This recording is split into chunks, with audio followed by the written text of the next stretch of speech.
ఈరోజైతే మాకైతే పుట్టగొడుగులైతే దొరికింది. సో, నిజంగా నేనైతే పొలంకైతే వెళ్తున్నాను. పొలంలో గట్టు మీద నడుచుకొని పోతున్నాను. ఈ యొక్క పొలం చూడండి ఒకసారి చేనయితే ఈ విధంగా ఉంది. పంటకైతే కోయడానికైతే దగ్గరకు వచ్చింది. సో, పంట అయితే దిగుబడి వచ్చింది గానీ, ఈ ఎలుకలనేది సగానికి సగం అయితే తినేస్తున్నాయండి. సో, మా పొలంలో అయితే ఈ విధంగా పరిస్థితి. ముందు పండిన ఇదే పరిస్థితి, లాస్ట్‌లో పండినా కూడా ఇదే పరిస్థితి. అందుకే ఈ సంవత్సరం అనేది ఈ యొక్క చులకన పంట అయితే వేసాము. సో, పంట అయితే వచ్చిందే కానీ, ఈ వర్షాల వల్ల అయితే సగానికి సగం అయితే పోనాయండి. మిగిలినవైతే ఈ విధంగా ఉంది. ప్రస్తుతం కూడా వర్షాలు పడే అవకాశాలు కూడా ఉన్నాయి. అయితే పొలాల గట్టులోనే ఈ విధంగా అయితే మష్రూమ్స్ అయితే దొరికాయండి. ఈ మష్రూమ్స్ అనేది మనకి సర్వసాధారణంగా 2 సీజన్లు అయితే దొరుకుతాయి. ఒకటి 6వ నెల ఈ యొక్క వర్షాకాలంలో బాగా పుట్టుగొడుగులు అయితే దొరుకుతాయి. ఈ యొక్క 9వ నెల 10వ నెలలో మన దసరా సీజన్లో కూడా ఈ విధంగా గట్ల మీద అయితే పొలాల్లో అయితే దొరుకుతాయి. ఏదేమైనా ఈ యొక్క మష్రూమ్స్ దొరికేటప్పుడు మనకు వజ్రం దొరికినంత ఆనందంగా అయితే ఫీల్ అవుతాము.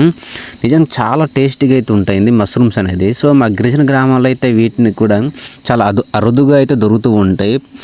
వీటిని మార్కెట్లో అమ్మితే గల చాలా ధరలు అయితే పలుకుతాయి.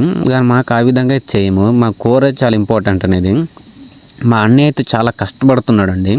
అన్ఎక్స్పెక్టెడ్గా చాలా దొరికింది. బహుశా మనం వీటిని మిస్ అవుతే వేరే వాళ్ళు అయితే తెంపుకొని పోతున్నారండి వీటిని. అందుకనేసి కర్రతోనైతే లాగేస్తున్నారు. మనం దొరికినప్పుడు ఏదైనా సద్వినియోగం చేయాలి.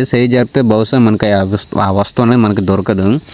అందుకనేసి ఈ విధంగా తెగ కష్టపడి అయితే మా వాడు అయితే లాగుతున్నాడు. మాకు తెలిసి ఈరోజు మాకు కూర దొరికినట్టే ఇది. చాలా సంతోషంగా అయితే అనిపిస్తుంది నిజంగా చాలా. మాకైతే చూడండి కూర అయితే ఒక 1/2 కేజీ దాకా అయితే దొరికింది.